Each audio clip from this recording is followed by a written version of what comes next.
মৃত্যুর সময় যখন এসে যাবে, এর 1 সেকেন্ড আগেও তোমার কাছে মৃত্যু আসবে না, 1 সেকেন্ড পরেও তোমার কাছে মৃত্যু আসবে না। কিন্তু সমস্যা হলো একটাই, খুব ভালো করে বুঝবেন, মৃত্যুর সময় এসে গেছে, কার কখন আসবে এটা জানা নাই। জানা আছে নি? কার কখন আসবে জানা নাই। ওই যে আমার মাহফিলের পিছনে যে যুবক ভাইয়েরা বসে আছে, 20 বছর 22 বছর 23 বছর বয়সের যুবকেরা, যে কোনো মুহূর্তে তাদের কাছে মৃত্যু আসতে পারে কি পারে না?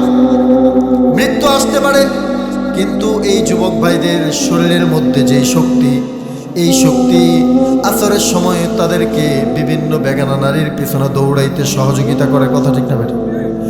কিন্তু আমার এই যুবক ভাইটা জানে না, মাগরিবের সময় আসরের সময় যেমন বেগানা নারীটার পিছনে দৌড়ে আইসা বরগাঁও বাজারের মোড়ের মধ্যে আইসা যখন দাঁড়ায়, ওই সাইড দিয়ে একটা জোরে একটা গাড়ি আইসা ধাক্কা দিয়ে আমার এই যুবক ভাইকে দুনিয়া থেকে বিদায় করে দিতে পারে কি পারে না? কিন্তু সমস্যা হইল, মৃত্যু যদি শেষ হয়ে যায় তো আমাদের কোনো সমস্যা ছিল না। একটা সমস্যা হয়ে দাঁড়াইল, সেটা হচ্ছে মৃত্যুর পরবর্তী জীবন নিয়ে হলো সমস্যা। দুনিয়ার মধ্যে 50-60 বছরের জিন্দেগি, এই 50-60 বছরের জিন্দেগির জন্য অনেক ভাইরা আছে 50-60 বছরের জিন্দেগির মধ্যে অর্ধেক বিদেশে কাটায় দেয়। কিভাবে এই সংসার সুন্দর করা যায়, কিভাবে দুনিয়ার ক্ষণস্থায়ী জীবনকে শান্তির করা যায়, এই জন্য 30 বছর 20 বছর যাবৎ বিদেশ করতেছে।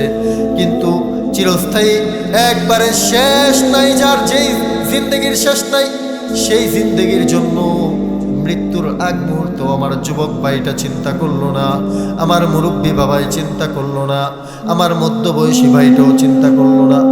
মৃত্যুর পরবর্তী জীবনে তার কি হবে এটা নিয়ে কোনো ফিকির নাই।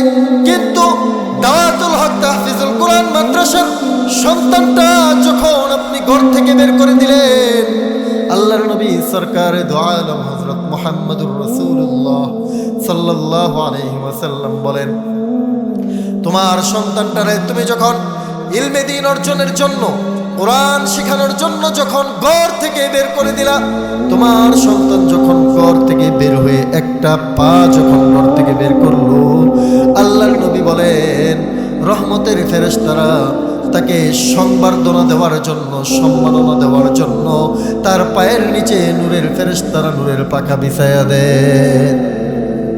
আরো জোরে বলেন না মিয়া সুবহানাল্লাহ। বর্গের মানুষ আমরা, আমাদের এলাকার মানুষ বেশিরভাগ খেটে খাওয়া মানুষ, কথা ঠিক না বেঠিক? কৃষিকাজ করে, মুদি দোকান চালায়, বেশি বড় লোক না, এত ধনী না। আরে সম্মান তো দেয় জার্মান থেকে, আমেরিকা থেকে, বিভিন্ন ইন্ডিয়া থেকে বিভিন্ন সরকার প্রধানরা আসলে, আমার দেশের সরকার প্রধান তাকে লাল গালিচা সংবর্ধনা দেয়। কিন্তু আপনি খেটে খাওয়া মানুষ, সারাদিনে বেশি সময় পান না, কাদা মাটি থেকে উঠে একটু বিশ্রাম করবেন, সময় পান। আপনার সন্তানটা, আপনি গরিব মানুষ, একটা ভালো গেঞ্জি আপনার নাই, একটা ভালো কাপড় নাই, আপনার পা গুলো ফেটে একবারে চৌচির হয়ে গেছে, রক্ত বের হয়।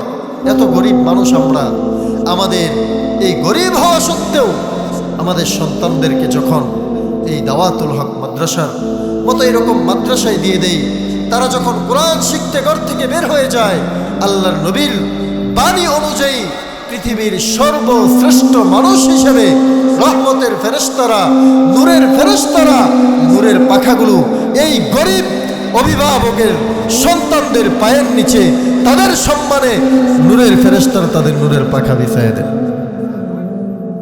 এজন্য আপনার ছেলে ডাক্তার হইতে পারে, আপনার ছেলে ইঞ্জিনিয়ার হইতে পারে, আপনার ছেলে ব্যারিস্টার হইতে পারে, আপনি আরেকজনের ছেলে কোটি কোটি টাকা দেখা আপনার খুব খারাপ লাগে, হায় রে অমুকের ছেলে এত ভালো, এত টাকা পয়সা কামায়, এত টাকা দেয় বাবারে, এত ধনী ব্যক্তি, কিন্তু আমার সন্তানটারে কেমনে মানুষ করব, এত বড় লোক তো বানাইতে পারবো না, এত বড় বিজনেস দিতে পারবো না।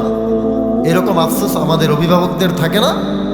মাদ্রাসায় দিয়ে দিন সন্তানটা, মাদ্রাসায় দিয়ে দিন, কোরআন শিখাইতে দিন। দুনিয়ার এমন কোনো শিক্ষা নাই, পরিপূর্ণ শিক্ষা গ্রহণের পূর্বে তার সম্মান হবে। কোনো একটা একটা ছেলে যদি ডাক্তারি পড়তে যায়, অর্ধেক পড়লে তার কোনো সম্মান আছে?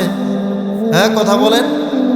অর্ধেক ডাক্তারি পড়ে এসে বসে, তারা কি কেউ চাকরি দিবে? দিবে না।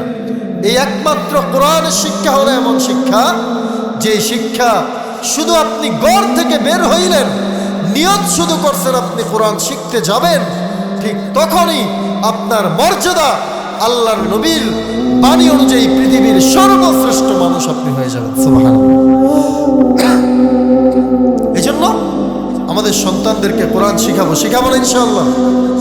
কথা বলেন না কেন? শিখাবো না ইনশাআল্লাহ? আমাদের সন্তানদেরকে কোরআন শিখাবো।